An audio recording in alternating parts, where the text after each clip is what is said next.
नमस्कार, स्वागत है आपका फिफाना हिंदी क्लासेस के YouTube चैनल पर। और आपको पता है कि पिछली क्लास में अपनों ने संधि टॉपिक को कंप्लीट किया था। एक छोटा सा नियम बचा था जो अपन प्रश्नों के माध्यम से कंप्लीट कर लेंगे, उसको भी अच्छे से क्लियर कर लेंगे। तो आज की क्लास अपनी होने जा रही है, आप यूं मान सकते हो बोनस क्लास है ये। क्यों? क्योंकि आज अपन टॉपिक कंप्लीट करने के बाद जो प्रश्नों की क्लास करते हैं, तो आज मैं लेकर आई हूं आपके लिए क्वेश्चन सीरीज। चलिए शुरू करते हैं क्लास को। तो संधि टॉपिक कंप्लीट हुआ है और हम जानते हैं कि हमेशा ही हम एक टॉपिक कंप्लीट करके उससे संबंधित प्रश्नों को हल भी करते हैं। तो चलिए देखते हैं संधि से संबंधित कुछ महत्वपूर्ण प्रश्न। सबसे पहले प्रश्न जो आपके सामने है वो ये है कि निम्न में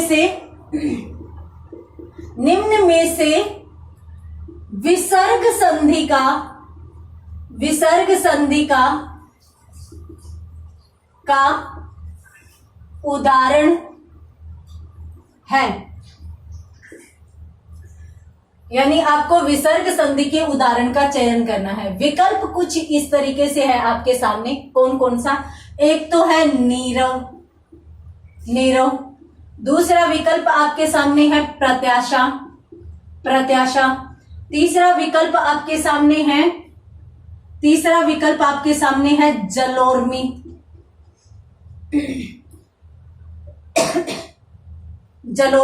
और इसके साथ साथ जो चौथा विकल्प आपके सामने है वो है अनुच्छेद। तो ये हुए इस प्रश्न के 4 विकल्प। जल्दी से ध्यान से पढ़ते हुए इसमें से विकल्प का चयन कीजिए कि कौन सा सही आंसर होगा। तो विसर्ग संधि का कौन सा उदाहरण इसमें माना जा सकता है? ध्यान से पढ़िए और फिर जवाब दीजिए। देखिए, यहां पर अपन अंतिम शब्द से बात करते हैं। देखिए, ये जो शब्द है वो अनुजोड़ छेद से मिलकर बना है और ये व्यंजन संधि का उदाहरण होगा। व्यंजन संधि का क्यों होगा?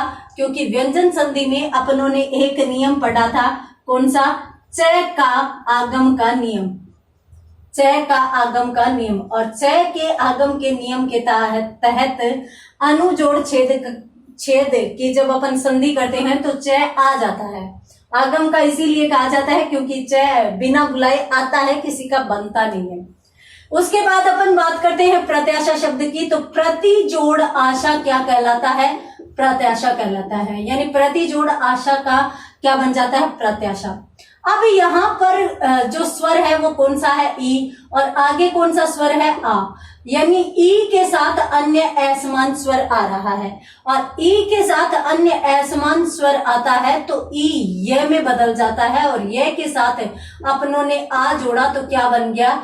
या बन गया। और इसी तरीके से इन दोनों का तो बन गया या, तय आधा बच गया तो प्रत्याशा शब्द यहाँ पर बन जाता है। और चूंकि यह बन रहा है इसलिए हम जानते हैं कि यण स्वर संधि का उदाहरण ये माना जाएगा। ठीक है। उसके बाद अपन बात करते हैं जलोर्मी की। तो जल जोड़ उर्मी की संधि ही क्या हो जाती है? जलोर्मी। क्यों?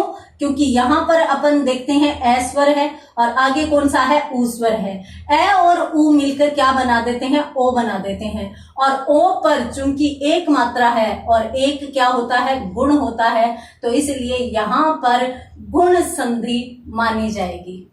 तो यहाँ पर गुण संधि हो जाएगी। तो इस तरीके से यहाँ पर, और मैं आपको बता देती हूँ, कोई भी बच्चा यदि क्वेश्चन सीरीज में जुड़ रहा है तो आप टॉपिक भी देखकर आइए चैनल पर जाकर, क्योंकि टॉपिक यदि आपने समझ लिया, और मैं कहती हूँ संधि सबसे आसान टॉपिक है, तो यदि आपने क्लासेस देख ली तो संधि कभी भी आपकी गलत नहीं होने वाली। अब अपन आते हैं नीरव शब्द पर। देखिए, यहाँ पर अपनों ने देखा कि व्यंजन संधि है, यहाँ पर यण स्वर संधि है और यहाँ पर जो संधि है वो गुण संधि है। गुण संधि ये भी किसका भेद है? स्वर संधि का भेद है। तो विसर्ग संधि अब अपना विकल्प जो बच गया वो ये। तो ये हमारे विकल्प नहीं हो सकते। क्यों? क्योंकि विसर्ग संधि पूछी गई है। तो विसर्ग संधि का सही उत्तर कौन सा हो जाएगा? सही अपना विकल्प ए हो जाएगा। कैसे? ये कौन सा नियम है? आप एक बार इस प्रश्न का स्क्रीनशॉट लीजिए, उसके बाद मैं आपको बता देती हूँ कि इसमें कौन सा नियम चलता है और कौन से किस प्रकार से ये नीरो का शब्द बनता है। देखिए, मैंने आपको कहा कि अपनों ने संधि टॉपिक को कंप्लीट कर लिया था, बस विसर्ग संधि में अंत में एक नियम बचा था और उसी नियम के तहत नीरो शब्द बनता है। तो चलिए अपन उस नियम को भी साथ साथ क्लियर कर लेते हैं। नियम क्या कहता है? नियम ये कहता है, नियम और किसका? विसर्ग संधि का। विसर्ग संधि का नियम, विसर्ग संधि का नियम ये कहता है कि यदि कहीं पर भी दूहु और दूहु को अपन यदि उपसर्ग में लिखें तो दुर लिख सकते हैं। दूहु या दुर आ जाए अथवा निही या निर आ जाए, निर आ जाए और इसके साथ भी र आ जाए। यानी कहीं भी ऐसा हो कि दूहु या निही के साथ, ये स्पेशली शब्दों की ही बात हो रही है। यहां पर मैं यूं नहीं कह रही कि उ विसर्ग या ई विसर्ग, यहां पर मैं यूं कह रही हूं कि दूहु विसर्ग आ जाए या निही विसर्ग आ जाए। क्यों? क्योंकि ये इन्हीं दो शब्दों का नियम है और यदि आप यहां पर उ को ले लेंगे तो उपसर्ग नहीं बनेगा। ये साथ में अपनों ने उपसर्ग भी लिए हैं, तो ये दोनों साथ साथ है चलेगी। यदि दूहु या नीही के साथ रह आ जाए तो हमें दो परिवर्तन करने हैं। दो परिवर्तन कौन कौन से करने हैं? परिवर्तन दो। अब दो परिवर्तन कौन कौन से अपने को करने हैं? देखिए, सबसे पहला परिवर्तन तो अपने को क्या करना है? दोनों में विसर्ग आ रहा है, दू के साथ भी और नी के साथ भी, ठीक है। तो पहला परिवर्तन तो करना है विसर्ग, और विसर्ग की जगह अपनों ने यहाँ पर क्या लगाया है? र लगाया है। दू के साथ भी र, नी के साथ भी र। तो विसर्ग या र एक ही चीज है। उपसर्गों में लेकर आओगे तो र बन जाएगा और संधि में लेकर जाओगे तो विसर्ग बन जाएगा। तो विसर्ग या र का लोप, पहला परिवर्तन तो अपने को करना है कि जो विसर्ग आता है या र आता है उसका अपने को लोप कर देना है। अब दूसरा परिवर्तन क्या करना है? दूसरा परिवर्तन यूं करना है कि ये जो आदि वर्ण है, आदि वर्ण का मतलब दो शब्दों की संधि होती है, प्लस से पहले का शब्द और प्लस का बाद। तो जो प्लस के पहले का जो शब्द है उसके भी प्रारंभिक वर्ण को अपन बड़ा कर देते हैं। कैसे? देख लीजिए, अपन यूं कहेंगे कि प्रथम शब्द के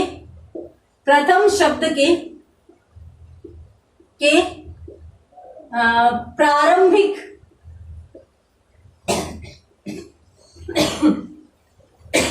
वर्ण को ह्रस्व से दीर्घ बनाना है। ये लीजिए, ये परिवर्तन अपने को करने हैं। दो परिवर्तन नहीं समझ में आया, अब समझ में आएगा। देखिए, अभी अपनों ने जो शब्द देखा था नीरव, वो शब्द क्या था? वो शब्द था नीही या निर जोड़ रव, ये शब्द था, ठीक है। अब नी तो एक ही चीज है, विसर्ग लिख दो या र लिख दो एक ही बात है। तो नी ही लिख दो चाहे निर लिख दो एक ही बात है।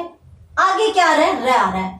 तो निर या नीही के साथ र आ रहा है। ये अपनी दोनों शर्तें पूरी है। दोनों शर्तें पूरी है तो अपने को दो परिवर्तन करने हैं। कौन कौन से? विसर्ग या र का तो लोप करना है। तो ये विसर्ग आ गया, ये र आ गया। इन दोनों को तो अपने को क्या करना है? लुप्त कर देना है। और इसके साथ साथ प्रथम शब्द यही है, प्लस से पहले के शब्द को ही प्रथम शब्द कहते हैं। तो नीही या निर प्रथम शब्द है। इसके भी क्या? प्रारंभिक वर्ण को, प्रारंभिक वर्ण कौन सा है? यही है नी। तो प्रारंभिक वर्ण को हर्ष से दीर्घ करना है, यानी छोटे से बड़ा करना है। अब छोटे से बड़ा कैसे? यदि ये ए है तो इसका आ बनाना है, यदि ये ई है तो इसका बड़ा ई बनाना है, यदि ये वाला ऊ है तो इसका बड़ा ऊ बनाना है। ये हमारा नियम कहता है। तो अपनों ने एक परिवर्तन विसर्ग का लोप कर दिया। दूसरा परिवर्तन क्या? कि इनको बड़ा बनाना है, ह्रस्व से दीर्घ बनाना है प्रथम वर्ण को। तो यहां पर छोटी नी है तो अपनों ने क्या कर दिया, बड़ी नी, क्योंकि ई का बड़ा ई कर देना है। ठीक है, उसके बाद क्या बचा, रव, जो के त्यों लिख दो, ये लीजिए नीरव शब्द इस प्रकार से बनता है। ठीक है, तो इसी प्रकार से अन्य शब्द देख लीजिए। एक शब्द है नीही या निर जोड़ रंध्र, ये शब्द है। नीही या निर कोई भी आ जाए, करेंगे क्या, इसका तो पहले लोप कर देंगे, कर दिया, और इनकी मात्रा को क्या बना देंगे, बड़ी मात्रा बना देंगे।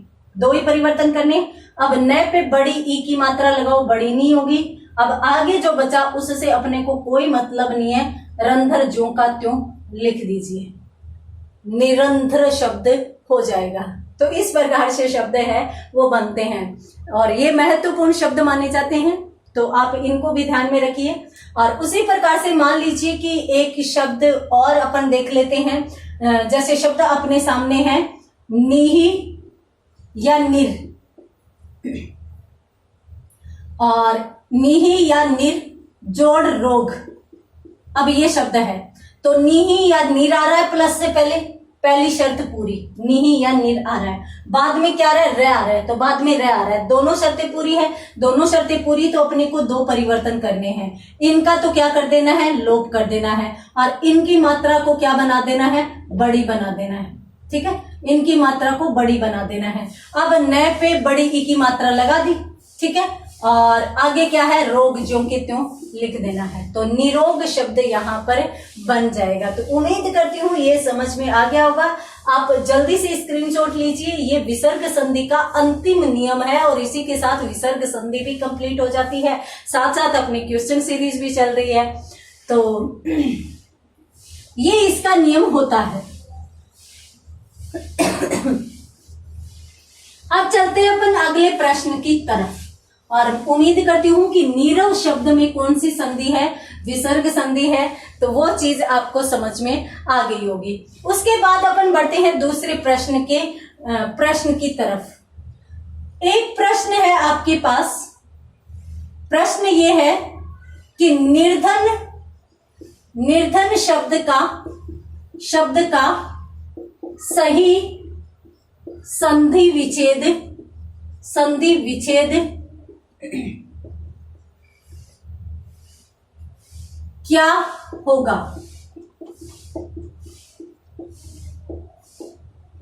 या अपन यूं भी लिख सकते हैं, निर्धन शब्द के विच्छेद में कौन सा विकल्प सही है। विकल्प आपके सामने ये है,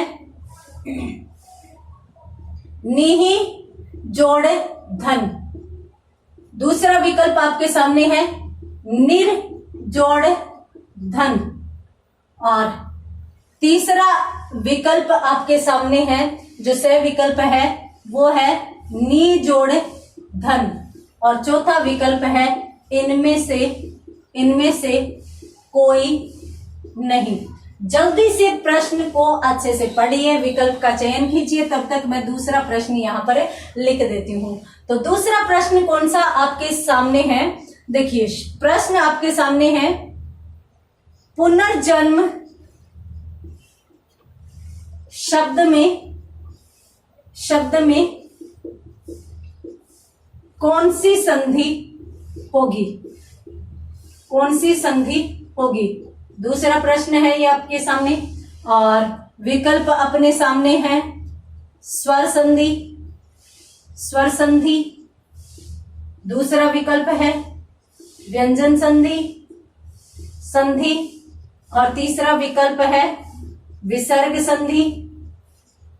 संधि, और अंतिम विकल्प है कोई नहीं। ये लीजिए, दो प्रश्न है आपके सामने, अच्छे से पढ़ते हुए जवाब दीजिए। महत्वपूर्ण प्रश्न है यहां पर। तो देखिए, निर्धन शब्द का विच्छेद करना है अपने को, तो निर्धन शब्द का विच्छेद ये भी सही माना जाएगा, ये भी सही माना जाएगा। क्यों सही माना जाएगा? क्योंकि पीछे की जो संधि की क्लास हुई थी उसमें मैंने अंतिम नियम यही आपको बताया था। कौन सा नियम? याद कीजिए। देखिए कुछ शब्द ऐसे होते हैं जो उपसर्ग वाले भी होते हैं और संधि वाले भी होते हैं, और अक्सर उपसर्ग वालों में विसर्ग संधि ही होती है। ठीक है, क्यों? क्योंकि जैसे दुष् होता है तो विसर्ग का श बनता है सत्व विसर्ग संधि में, अगर दुर होता है तो विसर्ग का र बनता है ऋत्व विसर्ग संधि में। तो अक्सर कौन से संधि मानी जाती है? विसर्ग संधि मानी जाती है। तो दो प्रकार से विच्छेद है वो किसी शब्द का किया जा सकता है। दो प्रकार से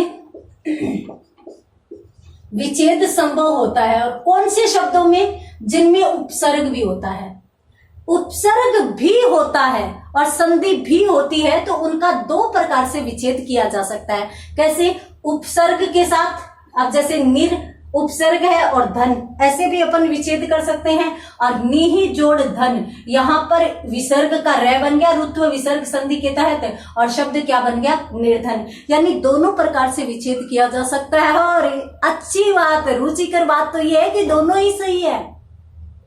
तो अब ऐसा कोई विकल्प है नहीं कि दोनों ए और बै, दोनों ए और बै दोनों अगर विकल्प होते तब तो अपन वो कर देते। अब अपने सामने समस्या आ गई है, अब अपन क्या करें?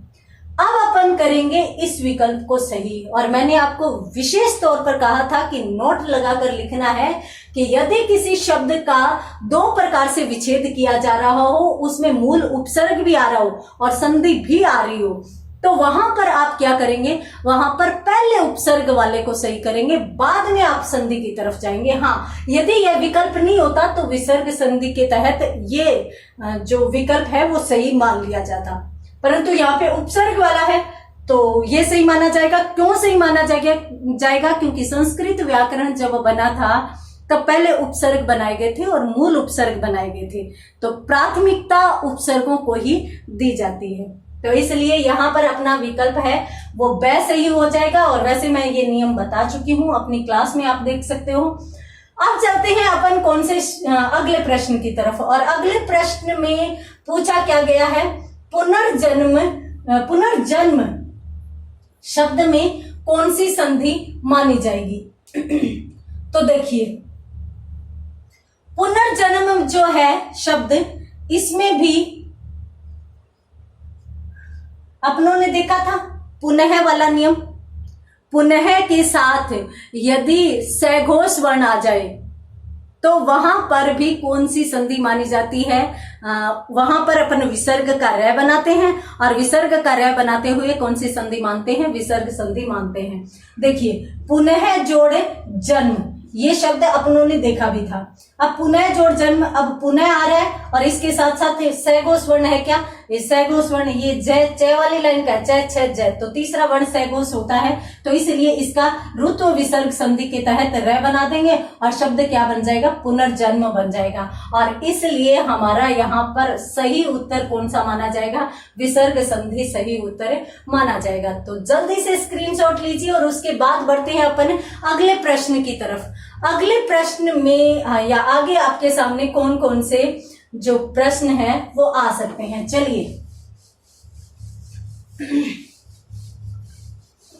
आगे अपने पास प्रश्न है, बहुत ही महत्वपूर्ण है ये भी, और ये क्लास में नहीं करवाया गया उदाहरण आपके सामने आ रहा है। प्रश्न कौन सा है? पर्याय शब्द का सही विच्छेद, पर्याय शब्द का सही विच्छेद बताइए। अब ये प्रश्न है यहाँ पे, पर्याय शब्द का सही विच्छेद। विकल्प है आपके सामने, एक तो है परि जोड़ आय, दूसरा विकल्प है आपके सामने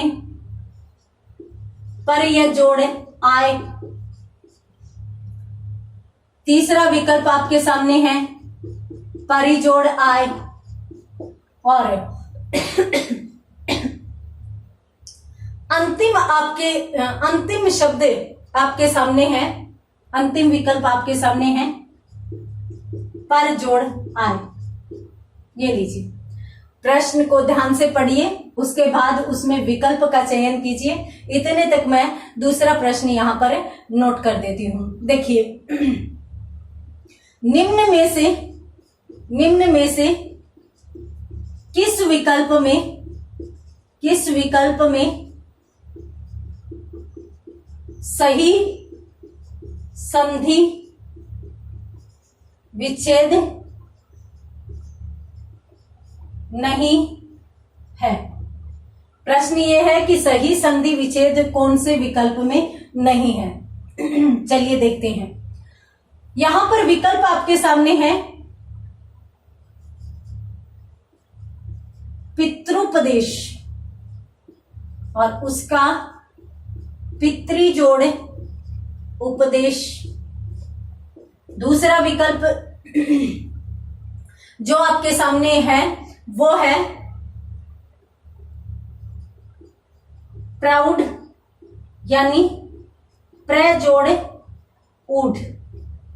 और उसके बाद जो तीसरा विकल्प आपके सामने है वो है निरीह।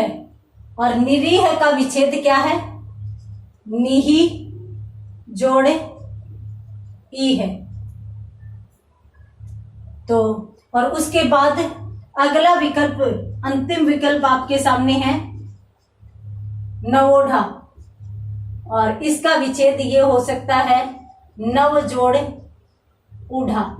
ये लीजिए, दो प्रश्न है आपके समक्ष, दोनों में सही विकल्प का आपको चयन करना है और सही विकल्प प्रश्न के अनुसार कौन सा हो सकता है, इस चीज का या इस विकल्प का चयन आप करेंगे। तो जल्दी से देखिए, सबसे पहले अपन देखते हैं पहले शब्द को, पर्याय।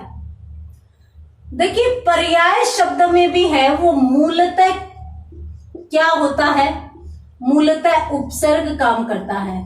और जिस समय मैंने आपको उपसर्ग पढ़ाए थे उस समय मैंने आपको बताया था कि वे उपसर्गों की मात्रा सदैव छोटी होती है, कभी भी बड़ी नहीं होती, छोटी मात्रा होती है। तो यहां पर देखिए, छोटी मात्रा किसमें है? ये तो हो ही नहीं सकता, ये दोनों तो पहले ही कट हो गए क्योंकि ये सही विकल्प तो है नहीं। अब कंफ्यूजन कहां आ सकता है? प्रॉब्लम इन दोनों विकल्पों में आ सकती है क्योंकि अक्सर हमें पता नहीं होता कि कौन सी बड़ी मात्रा आएगी या छोटी मात्रा आएगी। तो यहां पर मैंने आपको बता दिया कि भाई मूलतः उपसर्ग काम कर रहा है और उपसर्गों की मात्रा सदैव छोटी होती है, तो ये भी हमारा विकल्प नहीं होगा। और हमारा जो सही विकल्प हो जाएगा वो कौन सा हो जाएगा? परिजोड़ आय सही विकल्प हमारा हो जाएगा। देखिए, अब इस परिजोड़ आय का पर्याय कैसे बना देख लेते हैं। शब्द है अपने सामने परिजोड़ आय, ये शब्द है। अब यहां से स्वर निकालिए, यहां से निकला छोटी ई, आगे कौन है? आ। ठीक है, अपने को दोनों तरफ स्वरों से मतलब है, दोनों तरफ के वर्णों से मतलब है, प्लस से ठीक पहले वाला वर्ण और प्लस से ठीक बाद वाला, ये दो ही वर्ण देखते हैं अपन संधि में। तो यहां पर ई के साथ अन्य असमान स्वर आता है, तो अभी मैंने बताया था कि ई के साथ अन्य असमान स्वर आता है तो ई आधे य में बदल जाता है, और य के साथ अपनों ने जोड़ा आ तो शब्द क्या बन गया? या बन गया। तो अब यहां पर प और र आधा बच गया, तो जाहिर सी बात है कि र आधा आगे वाले वर्ण पर चला जाता है, और इन दोनों को मिलाकर अपनों ने क्या बना लिया? या, तो इसके ऊपर चला जाएगा, शब्द क्या बन गया? पर्याय शब्द बन गया। ठीक है, अब अपन बात करते हैं अगले प्रश्न की। इनमें से किस विकल्प में सही संधि विच्छेद नहीं है? सही संधि विच्छेद कौन से विकल्प में नहीं है, ये चीज अपने को यहां पर देखनी है। तो देखिए, अंत से शुरू करते हैं। देखिए, नवोढ़ा शब्द जो है वो वाक्यांश के लिए एक शब्द जो आते हैं ना पेपर में, उनमें भी महत्वपूर्ण माना जाता है। अक्सर नवोढ़ा भी पूछ लेते हैं, अध्युढ़ा भी पूछ लेते हैं, तो प्रोसित पति का भी एक बार पूछा गया था। तो नवोढ़ा किसे कहते हैं, ये सारे के सारे शब्द देख लीजिएगा। देखिए नवोढ़ा, नवोढ़ा नव जोड़ ऊढ़ा से मिलकर बना है। अब नव का मतलब तो होता है नवीन और ऊढ़ा का मतलब विवाहित। तो नव विवाहित जो महिला होती है उसको क्या कहा जाता है? नवोढ़ा कहा जाता है। ठीक है, और यहाँ पर नव का मतलब नया और ऊढ़ा का मतलब हो ही गया। तो यहाँ पर देखिए जो स्वर निकल रहा है वो ए निकल रहा है, यहां से ए और आगे कौन है? बड़ा ऊ। अब ए या आ के साथ यदि ऊ या ऊ मिलता है तो सदैव ओ ही बनता है, और ये ओ ही इस पर लगा हुआ है। तो ये विकल्प तो बिल्कुल सही है, और ये सही होने के कारण और हमारे प्रश्न में नहीं पूछे जाने के कारण ये हमारा विकल्प नहीं हो सकता। ये शब्द सही है इसलिए हमारा विकल्प सही नहीं है। अब यहाँ पर देखिए प्र जोड़ उड, ये जो है वो गुण संधि का अपवाद है। अपनों ने देखा भी था कि प्र के साथ उड उडी आ जाए तो वहां पर अपन क्या करते हैं? अपन ने जो ये ए आ गया, ए आ गया इसके साथ, और आगे क्या है? ऊ है।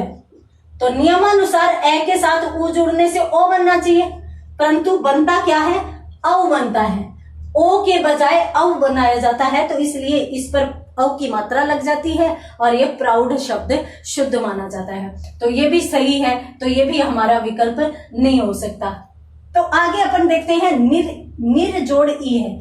अब ये देखिए यहाँ पर विसर्ग आ रहा है, यहाँ पर सहगोस वर्ण आ रहा है, क्योंकि सभी के सभी स्वर सहगोस वर्ण होते हैं। तो यहाँ पर अपन इस विसर्ग का र बना देंगे और र पर बड़ा ई लग जाएगा तो बड़ी री हो जाएगा। तो नी जो के त्यों लिखा, इन दोनों का बड़ा री है, ये भी सही है। तो ये भी हमारा विकल्प नहीं हो सकता। तो बचा कौन? एक, और वो कौन सा है? पितृ जोड़ उपदेश। देखिए ये क्या है? यहां पर जो शब्द बन रहा है पितृपदेश, तो यहां पर पितृ और उपदेश जो है वो विच्छेद माने जाएंगे। पितृ, परंतु पितृ में री स्वर आएगा स्वर संधि के तहत। यहां पर ये जो शब्द होगा पितृ तय के अंदर री स्वर आएगा। अब अगर अपन ऐसे तरह लिख देते हैं तो इसमें रे व्यंजन होता है, स्वर नहीं होता, जबकि यहां पर री स्वर हो गया और यहां पर अन्य स्वर हो गया, ऊ हो गया। तो री के साथ ऊ बनने के कारण या री के साथ अन्य असमान स्वर आने के कारण यह तो किस में बदल जाता है? रे में बदल जाता है, और ये छोटा ऊ इस पर लग जाता है। तो क्या बन गया? रू। तो फिर अपन पितृपदेश इसको कर देंगे, तय के साथ रू ये जोड़ देंगे तो पितृपदेश, पितृपदेश शब्द बन जाएगा। तो इसलिए यहां पर भी ये संधि कौन सी हो जाती है? यह व रे यण संधि में बनते हैं। तो यण संधि के तहत इसमें पितृ जोड़ उपदेश सही माना जाएगा। और फिर जो शब्द, ये शब्द बिल्कुल सही है, अभी यहां पर ये गलती है, तो इसलिए यहां पर अपना विकल्प ऐसे ही हो जाएगा। तो जल्दी से स्क्रीनशॉट लीजिए, उसके बाद बढ़ते हैं अपन आगे अगले प्रश्न की तरफ। तो अगले प्रश्न में अपन कौन सी चीजें देख सकते हैं? देखिए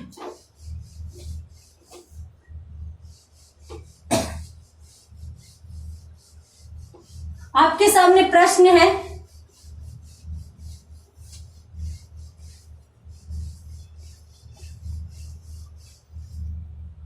प्रश्न है अगला,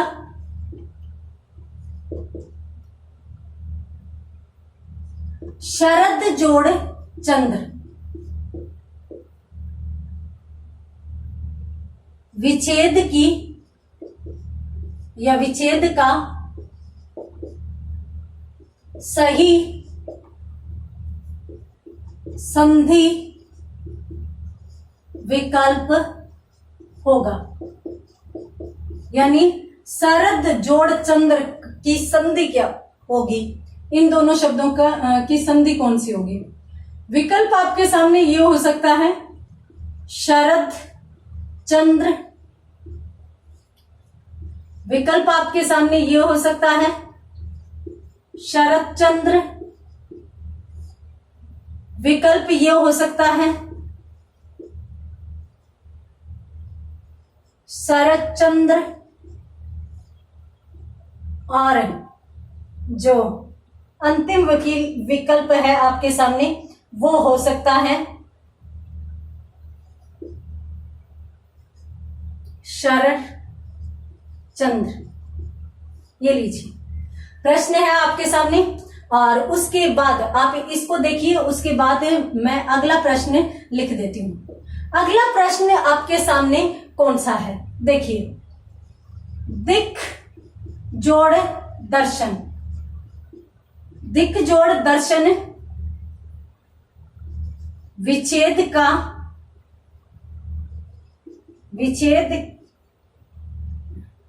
का सही संधि रूप व संधि का नाम होगा। यानी यहां पर अपने को दोनों चीजें बतानी है। दिक दर्शन का सही संधि शब्द क्या बनेगा इसका, इन दोनों का मिलेगा तो शब्द क्या बनेगा, और इसके साथ साथ इसमें संधि कौन सी होगी, दोनों चीजें अपने को यहाँ पर बतानी है। तो यहाँ पर आपके सामने विकल्प इस प्रकार से हो सकते हैं। देखिए, एक तो विकल्प आपके सामने है दिक जोड़ दर्शन का दिग्दर्शन और व्यंजन संधि। उसके बाद जो दूसरा विकल्प है वो होगा दिग्दर्शन व्यंजन संधि। उसके बाद जो तीसरा विकल्प है वो ये होगा दिग्दर्शन स्वर संधि, और अंतिम विकल्प होगा दिग्दर्शन विसर्ग संधि। ये लीजिए दो प्रश्न आ गए यहाँ पर आपके सामने।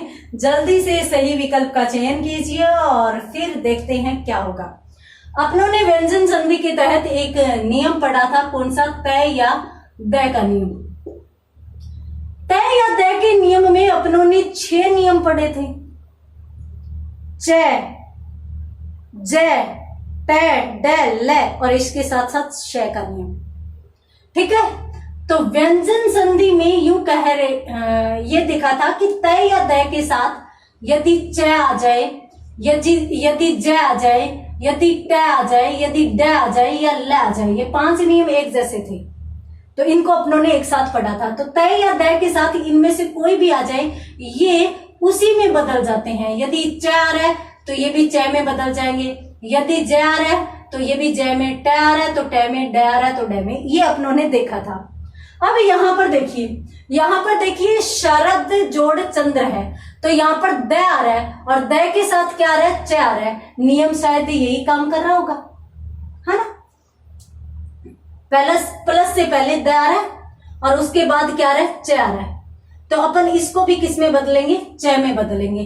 तो शब्द क्या बन जाएगा, शहर रह तो ज्यों का त्यों रह जाएगा, और इस द को अपनों ने किस में बदल दिया, आधे च में बदल दिया। आगे चंद्र से अपने को कोई मतलब नहीं है, ज्यों के त्यों रह जाएगा। तो शब्द क्या बन जाएगा, शरद चंद्र। और शरद चंद्र कौन सा विकल्प है अपना, ये विकल्प है तीसरा। तो अपना सही उत्तर ये हो जाएगा। ठीक है, उसके बाद बढ़ते हैं अपन दूसरे प्रश्न की तरफ। तो दूसरा प्रश्न कहता है कि दिक जोड़ दर्शन की सही संधि क्या होगी। पहले तो अपने को ये देखनी है। देखिए यहाँ पर अपनों ने देखा था, यदि कहीं पर प्रथम वर्ण आ जाए और प्रथम वर्ण के साथ सघोष वर्ण आ जाए, और सघोष वर्णों में अपनों ने छोड़ा भी था। कौन कौन से को छोड़ा था, अपनों ने 5वें वर्णों को छोड़ा था, है ना, और इसके साथ साथ है को छोड़ा था। है में चौथा वर्ण का नियम आ जाता है, 5वें वर्ण में 5वां वर्ण का नियम आ जाता है। तो यहां पर अपनों ने देखा था कि यदि यहां पर प्रथम वर्ण के साथ सघोष वर्ण आ जाए 5वें वर्ण और है को छोड़कर, तो ये अपने ही वर्ग के तीसरे में बदल जाता है, और ये तीसरे वर्ण के नियम के अनुसार परिवर्तन इसका है, वो तीसरे वर्ण के अनुसार परिवर्तन होगा। क्यों, क्योंकि यहाँ पर प्रथम वर्ण आ रहा है और प्रथम वर्ण के बाद ये क्या आ रहा है, द कौन सी लाइन का है, तय वाले, तय थ द। तो तीसरा वर्ण है, सघोष वर्ण है, दोनों शर्तें पूरी है। तो सिर्फ एक परिवर्तन करना होगा, और एक परिवर्तन क्या, इसको इसके ही तीसरे में, और इसका तीसरा कौन सा होता है, ग। तो ग आधा लिखेंगे तो डंडा हटा देंगे, यानी शब्द क्या बन जाएगा अपना, दी, और क का अपनों ने क्या बना दिया, द बना दिया, और दर्शन जो कि त्यों रह गया।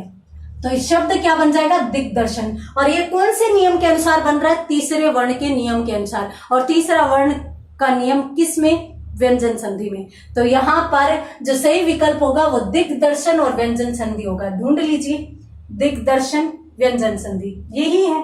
तो यह हमारा सही विकल्प हो जाएगा। आगे तो क का क आ रहा है, तो कहीं भी सही है ही नहीं। तो जल्दी से स्क्रीनशॉट ले लीजिए, उसके बाद अपन बात करते हैं आगे और कौन कौन से प्रश्न अपने सामने आ सकते हैं।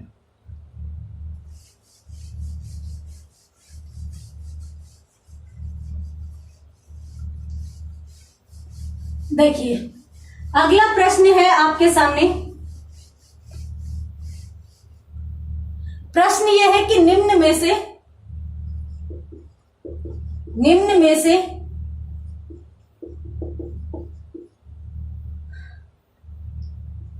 कौन सा यण संधि का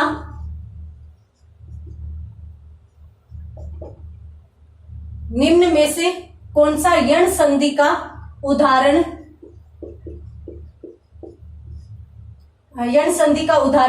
नहीं है। देखिए, सबसे पहले आपके सामने विकल्प है अभ्यावेदन। दूसरा विकल्प आपके सामने है स्वाधीन। तीसरा विकल्प आपके सामने है स्वागत, और चौथा विकल्प आपके सामने है पर्यटन। ये लीजिए, चयन कीजिए आप विकल्प का, ध्यान से पढ़िए प्रश्न को, तब तक मैं आपके सामने दूसरा शब्द भी लिख देती हूं। देखिए, दूसरा प्रश्न लिख देती हूँ। शब्द आपके सामने है दैत्य जोड़ अरि। विच्छेद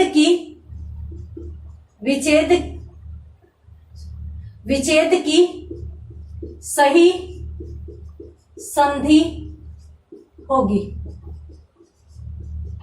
तो इस विच्छेद की सही संधि कौन सी होगी? विकल्प आपके सामने है दैत्यारी। दूसरा विकल्प आपके सामने है दैत्यारी।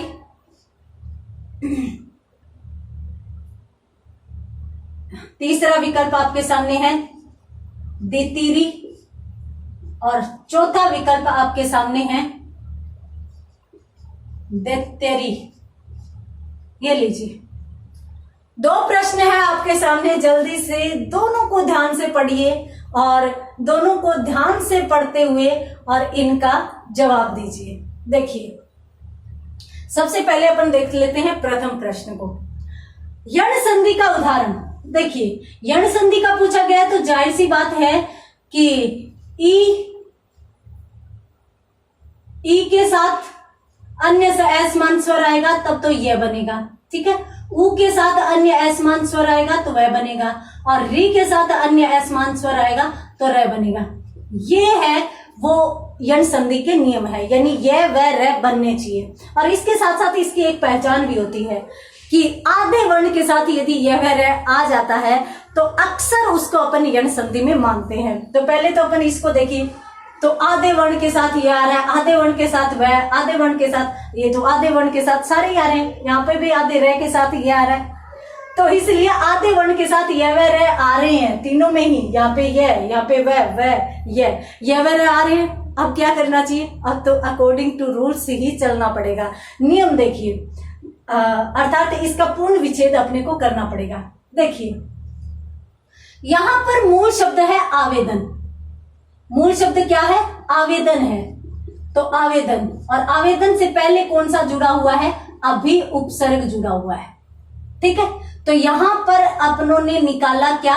ई निकाला, और उसके आगे आ स्वर, यानी ई के साथ अन्य असमान स्वर और ई के साथ अन्य असमान स्वर तो ई तो आधे ये में बदलेगा, आगे अपन आ लगाएंगे तो यह जोड़ आ या बन जाएगा। ठीक है, ये आधा रह जाएगा तो अभ्या, और इन दोनों का मिलाकर अपनों ने या बना ही लिया तो अभ्यावेदन शब्द बन जाएगा। अब ये तो सही विकल्प है, किसके अनुसार? यण संधि के अनुसार। तो अपना प्रश्न का ये विकल्प तो नहीं हो सकता, अपने को तो गलत ढूंढना है, नहीं ढूंढना है। अब यहां पर देखिए, यहां पर जो शब्द है वो स्वाधीनता दिवस अपन मनाते हैं, तो स्वाधीनता किसे कहते हैं? कि हम किसी दूसरे के अधीन नहीं, हम स्वयं के अधीन हो गए, तो उसको अपन क्या कहते हैं? स्वाधीनता। और स्वयं को अपन स्व से जोड़ते हैं, स्व जोड़ अधीन, स्व जोड़ अधीन, इस प्रकार से बनाते हैं अपन।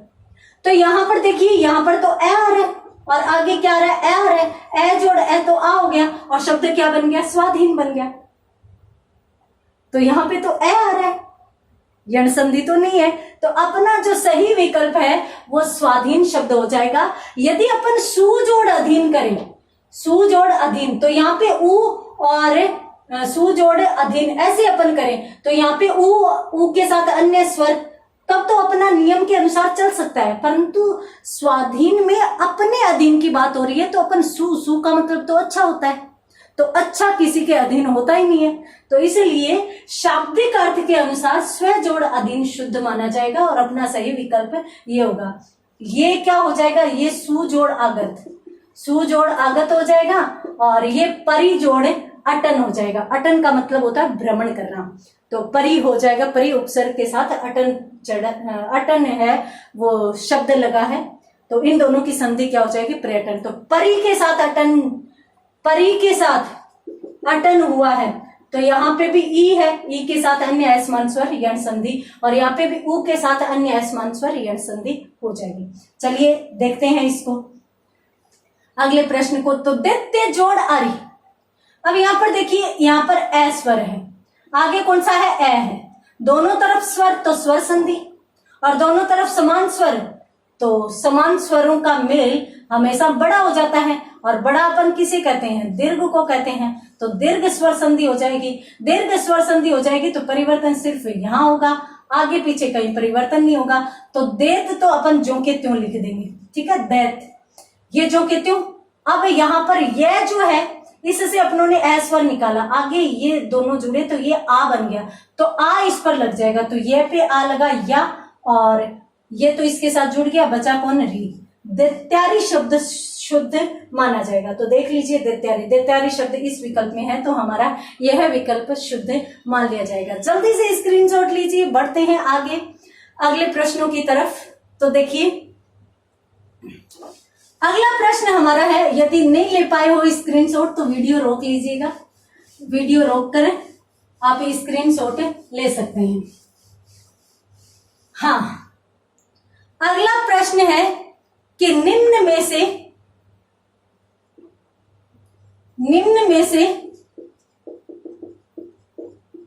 किस विकल्प में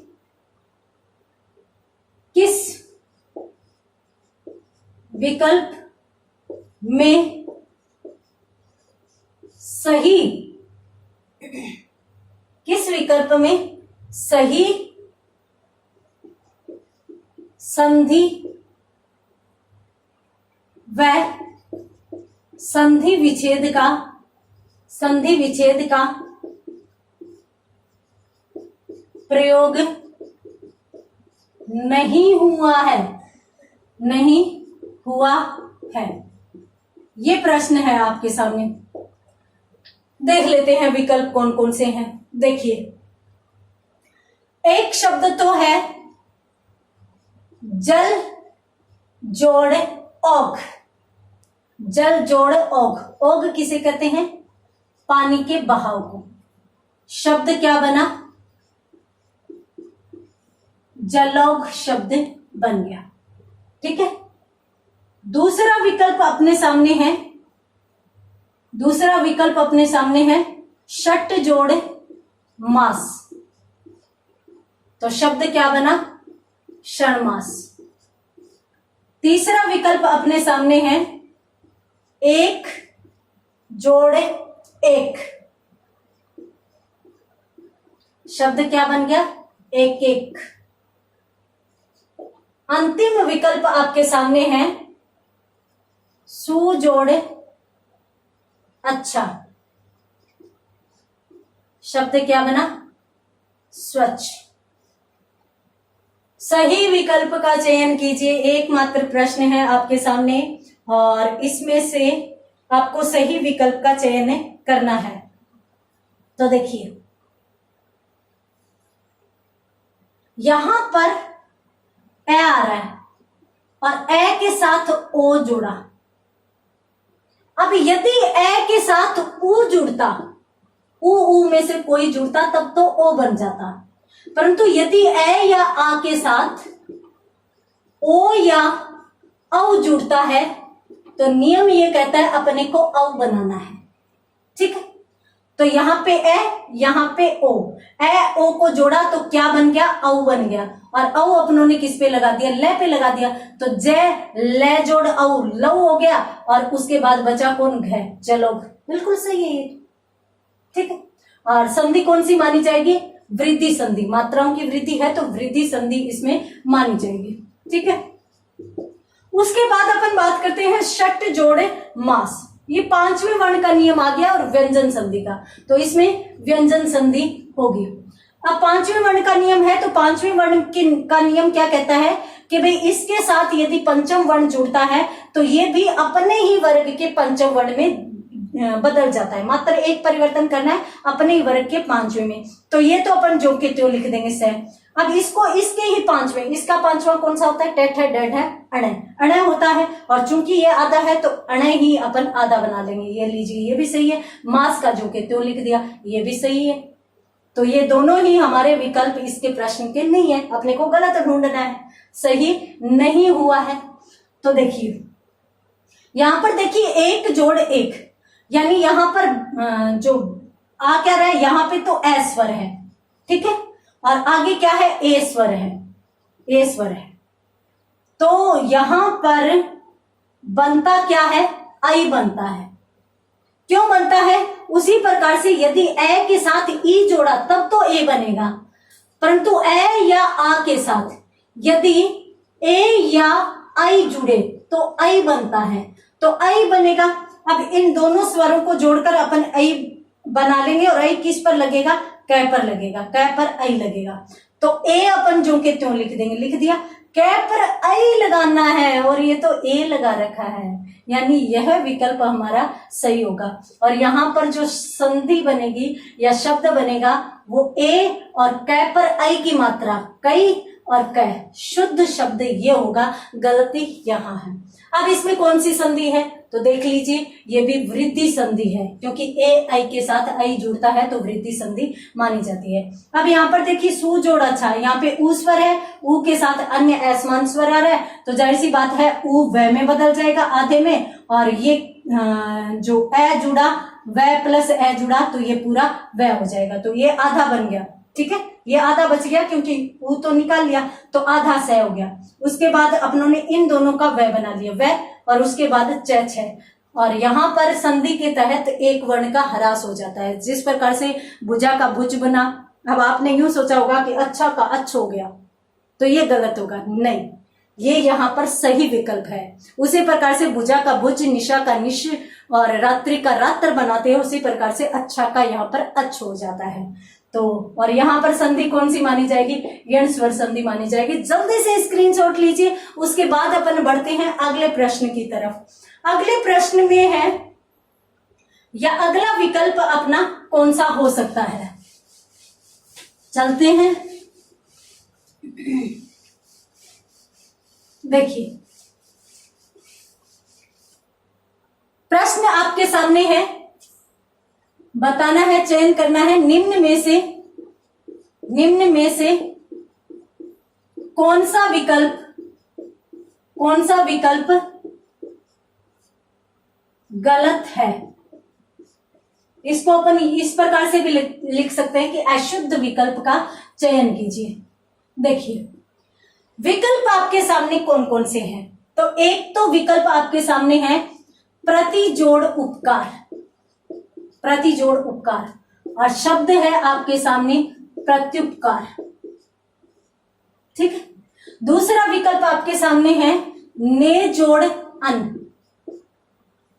और यहां पर जो शब्द बन जाएगा वो बन जाएगा नयन। ठीक है। उसके बाद अपन देखते हैं तीसरे विकल्प की तरफ। तो तीसरा विकल्प यहां पर जाएगा कौन सा,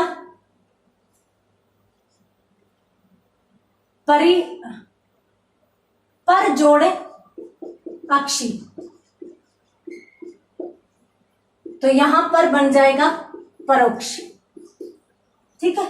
उसके बाद अंतिम विकल्प अपना हो जाएगा सदा जोड़ एव, शब्द क्या बना, सदा। देखिए चयन कीजिए। अपने को सबसे पहले तो आप ध्यान रखिए प्रश्न 2 बार पढ़ेंगे, कभी भी प्रश्न को एक बार पढ़कर हल नहीं करेंगे। चलिए एक विकल्प और दे देती हूं मैं यहां पर, एक आपका जो है वो सही हो जाएगा, एक चलिए बाद में देखेंगे। हाँ, तो इसमें देखिए यहां पर देखिए ई आ रहा है, आगे कौन सा आ रहा है, अन्य असमान स्वर, तो ये किस में बदल जाएगा, ये में छोटा हुआ आ रहा है तो यू बन जाएगा। अब ये आधा बच गया क्योंकि इसका ई तो अपनों ने निकाल कर यह बना दिया, तो प्र और आधा तय यहां तक ये आ गया। उसके बाद इसका अपनों ने यू बनाया, पकार बचा ज्यों के त्यों लिख दिया, ये तो बिल्कुल सही है, तो ये हमारा विकल्प नहीं हो सकता। और इसमें जो संधि होगी वो यण संधि होगी। इसके बाद अपन बात करते हैं ने जोड़ अन की। ठीक है। तो यहां पर क्या आ रहा है, ए आ रहा है, और उसके बाद क्या आ रहा है, ए आ रहा है, यानी ए के साथ अन्य स्वर आ रहा है। अब ए के साथ अन्य स्वर आता है तो ए किस में बदल जाता है, अय में बदल जाता है, ये हमेशा याद रखेंगे।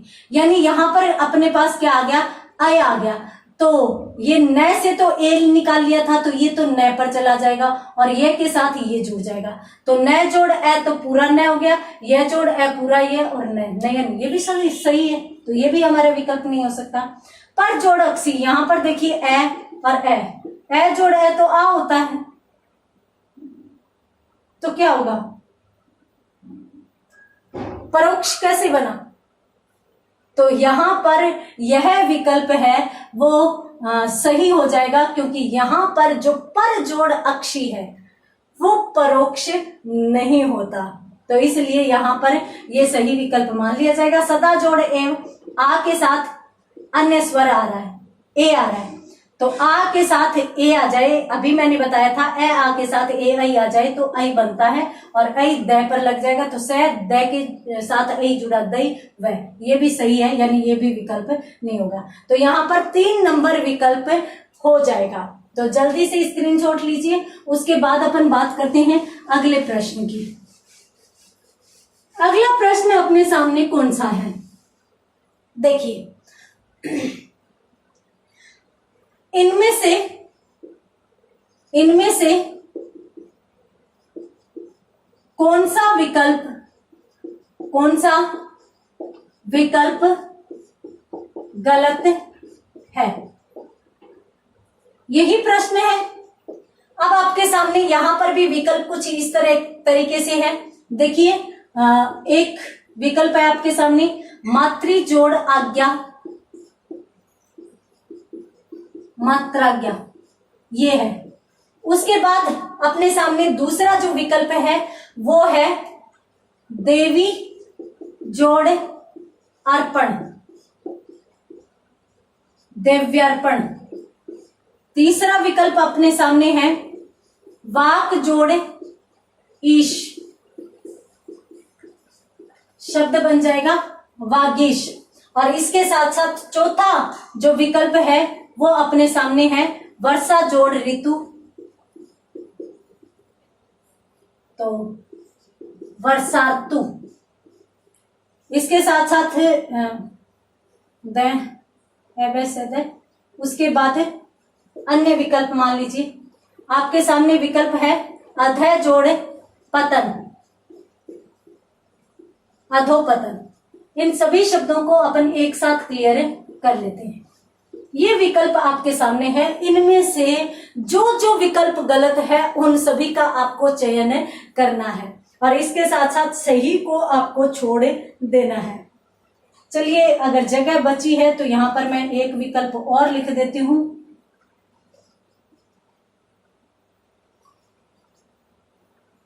सत जोड़ उपदेश।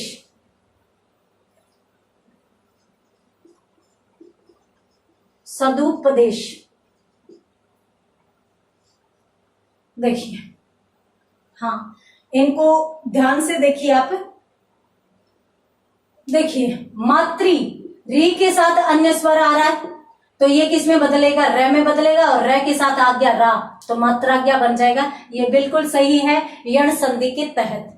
यहाँ पर बड़ी ई आ रही है और उसके साथ साथ अन्य असमान स्वर आ रहा है तो ये इसमें य में बदल जाएगा और ये पूरा य हो जाएगा, ये आधा बच जाएगा। तो दे व यर्पण ये भी सही है, किसके तहत?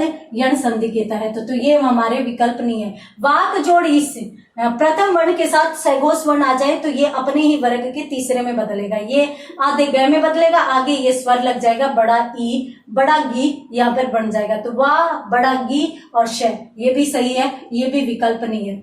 वर्षा जोड़ ऋतु। अब यहाँ पर जो है वो वर्षा यानी आ स्वर आ रहा है और आ के साथ कौन सा आ रहा है? री स्वर आ रहा है। आ के साथ री स्वर आता है तो अर बनता है, ठीक है, अर बनता है। और यहाँ पर शब्द क्या बनेगा? अब जब अर जुड़ेगा तो यहाँ पे ए जुड़ेगा और यहाँ पे रह जाएगा तो यहाँ पर शब्द ये सही न माना जाकर वर्षर्तु शब्द सही माना जाएगा। तो इसलिए हमारा सही विकल्प यहाँ पर ये हो जाएगा कि ये है वो इसमें गलत है। वर्षा जोड़ ऋतु का वर्षर्तु शुद्ध होता है, न कि वर्षा ऋतु। उसके बाद अधय जोड़ पतन। अधय जोड़ पतन, यहाँ पर कै खे पै फे वाला नियम आ रहा है तो अधय जोड़ पतन में विसर्ग संधि के तहत जो शब्द बनता है वो अधय पतन ही होता है, न कि अधोपतन होता है। तो ये भी हमारा विकल्प सही है। क्यों? क्योंकि ये भी गलत है, ठीक है। यहाँ पर दो विकल्प हमारे गलत आ रहे हैं। सत जोड़ उपदेश का अब तय के साथ जो सघोष वर्ण आ रहा है तो ये किस में बदल जाएगा? अपने वर्ग के तीसरे में बदल जाएगा, तीसरे वर्ण के नियम के अनुसार। तो ये द में बदल जाएगा, ये स्वर इस पर लग जाएगा तो सदुपदेश शब्द बन जाएगा। तो उम्मीद करती हूँ ये भी आपको समझ में आया होगा। जल्दी से स्क्रीनशॉट लीजिए, उसके बाद अपन बात करते हैं आगे अगले प्रश्नों की। देखिए, आपके सामने प्रश्न है। प्रश्न ये है, साधवा चरण शब्द का सही विच्छेद होगा। ये विकल्प है। अब साधवा चरण शब्द का सही विकल्प कौन सा होगा इसका आपको चयन करना है। तो देखिए, विकल्प आपके सामने है। साध जोड़ चरण। दूसरा विकल्प है साधु जोड़ चरण। तीसरा विकल्प है साधु जोड़ आचरण और चौथा विकल्प है साध जोड़ आचरण। चयन कीजिए इनमें से। इतने तक मैं दूसरा प्रश्न लिख देती हूं। दूसरा प्रश्न आपके सामने है, निष्ठुर शब्द का सही विच्छेद बताइए। अब निष्ठुर शब्द का सही विच्छेद का चयन अपने को करना है। तो यहां पर जो अपने जो विकल्प है वो इस प्रकार से हैं। निस जोड़ ठुर। दूसरा विकल्प है आपके सामने नीही जोड़ ठुर। तीसरा विकल्प आपके सामने है नी जोड़ स्थुर और चौथा विकल्प आपके सामने है नी जोड़ ठुर। देखिए, सबसे पहले तो अपन देखते हैं साधवा चरण शब्द को। तो देखिए, यहां पर आधा वर्ण और इसके साथ वह आ रहा है तो जाहिर सी बात है यण संधि में जाएगा। अब यण संधि में किसका व बनता है? ऊ का बनता है। तो यहाँ पर ध पर अपन क्या लगाते हैं? ऊ लगा देते हैं, साधु। और साधु शब्द ही एक सार्थक शब्द होता है, तो अपन साधु लिखेंगे। और उसके बाद व तो अपनों ने बनाया था ऊ का, आगे क्या बचा? आ बचा, तो आचरण, आचरण शब्द हो जाएगा। तो साधु जोड़ आचरण इसका सही विच्छेद जाएगा किस संधि के तहत? यण संधि के तहत। ऊ का व बन जाएगा, व पे आ लगेगा, वा हो जाएगा। तो साधवाचरण शब्द का साधु जोड़ आचरण, यानी यह विकल्प अपना सही माना जाएगा। नि जोड़ स्टुर जो शब्द है, निष्ठुर जो शब्द है, वो मूर्धन्य वर्णों की संधि के नियम के अनुसार बन रहा है। तो मूर्धन्य वर्णों में अपनों ने देखा था कि भाई दंत्य वर्णों का ही अपन क्या बना लेते हैं? मूर्धन्य वर्ण। तो दंत्य वर्ण सारे किस में आ रहे हैं? इस वर्ग में आ रहे हैं। ये दंत्य स है, ये तैथ है, और तय वाला पूरा वर्ग दंत्य में जाता है, और इसका बन क्या गया? मूर्धन्य। अब ये श मूर्धन्य होता है, और इसके साथ साथ तय वर्ग भी जाता है। तो यहाँ पर थ का क्या बना? ठ बना। तो निष्ठुर शब्द का विच्छेद सही क्या होगा? नि जोड़ स्थुर होगा। किसके तहत? व्यंजन संधि के तहत होगा। तो उम्मीद करती हूँ ये भी आपको समझ में आया होगा। और इसके साथ साथ एक प्रश्न अपन और देख लेते हैं। देखिए, प्रश्न ये है, प्रश्न आपके सामने है शावक शब्द, ठीक है। शावक शब्द का सही विच्छेद व संधि का नाम, संधि का नाम बताइए। अब ये जो शावक शब्द है, अब इसका अपन सीधा ही कर लेते हैं, ठीक है। किस प्रकार से होगा?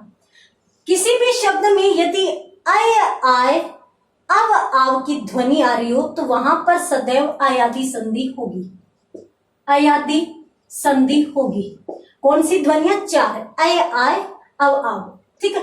अब इसमें देख लीजिए, इनमें से कोई आ रही है क्या? आव आ रही है, शावक, आव की ध्वनि आ रही है, तो आव की आ रही है, तो अपन ये शब्द लिख देते हैं शावक। अब आव की ध्वनि कहां से आ रही है? यहां से आ रही है, तो आ व, ठीक है। अपन जो बनाते हैं वो आधा व बनाते हैं हमेशा। क्यों? क्योंकि नियम ये कहता है अयादि संधि का, ए के साथ अन्य स्वर जुड़े, आई के साथ अन्य स्वर जुड़े, या ओ के साथ अन्य स्वर जुड़े, या औ के साथ अन्य स्वर जुड़े, तो बनता क्या है? इसका आय बनेगा तो इसमें यह आधा होगा, इसका आय बनेगा तो इसमें भी यह आधा होगा हलंत युक्त, इसमें आव बनेगा तो ये भी आधा होगा, और इसमें आव बनेगा तो ये भी आधा होगा। तो इसलिए अपने को यहां से आधा ही निकालना है, ठीक है। तो यहाँ पे जो आय, आय, अव, आव, और यहां पर अन्य स्वर जुड़ता है, ठीक है। ए आई ओ औ के साथ अन्य स्वरों का मेल हो तो अय आय अव आव बनते हैं, और इनमें व्यंजन हमेशा आधे बनते हैं, ठीक है। अब देखिए, आधा का आधा निकाल लिया, अब बचा क्या? आ निकाल लिया, तो यहां पे तो श बचा, आ निकाल लिया। अब यहां से व निकाल लिया, तो ये ए बच गया इसमें, और आगे क बच गया, ये चीज बच गई। अब आव बनता किसका है? औ का बनता है, ये देख लीजिए। तो इसमें अपन औ जोड़ देते हैं, तो औ इस पर लगा देंगे, तो श के साथ औ जोड़ा तो शव हो गया, शव जोड़े अक, ये विच्छेद यहां पर बन जाएगा। तो शावक शब्द का अयादि संधि के अनुसार विच्छेद होगा शव जोड़े अक। तो ये महत्वपूर्ण शब्द यहां पर था। तो ये थी अपनी संधि से संबंधित प्रश्नोत्तरी। उम्मीद करती हूं कि आपको बहुत अच्छे से समझ में आई होगी, और यदि कहीं पर कुछ भी समझ में नहीं आ रहा है तो कमेंट बॉक्स में लिखिए, आपको जवाब दिया जाएगा। तो मिलते हैं अगली क्लास में अगले टॉपिक के साथ, तब तक के लिए धन्यवाद।